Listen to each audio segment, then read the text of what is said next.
Buongiorno e ben ritrovati con l'informazione flash di New Sicilia. Vediamo insieme i titoli più rilevanti della mattina. In apertura la smentita della regione siciliana in merito alle dichiarazioni diffuse dalla CGIL in merito a un presunto storno di 252 milioni di euro dal programma regionale a favore di spese per il riarmo. In una nota ufficiale l'amministrazione definisce le informazioni diffuse prive di fondamento.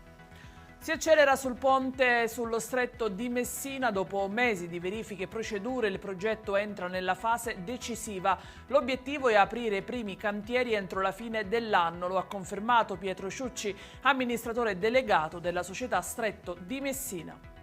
La cronaca con un'operazione antidroga eseguita all'alba di oggi ad Avola nel Siracusano con 13 misure cautelari.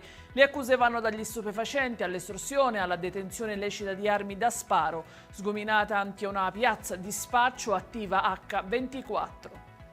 A Palermo è stato scoperto un vero e proprio magazzino della droga, denunciati in stato di libertà due fratelli rispettivamente di 26 e 27 anni, entrambi palermitani ed entrambi già noti alle forze dell'ordine. I due dovranno anche rispondere di furto aggravato e intervento edilizio in assenza dei necessari permessi.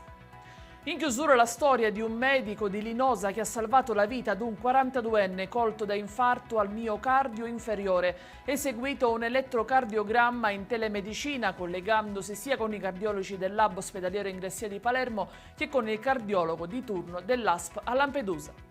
Ed è tutto per questa edizione, vi ricordo come sempre che i dettagli su queste notizie e molte altre li trovate sul nostro sito e sui nostri canali social.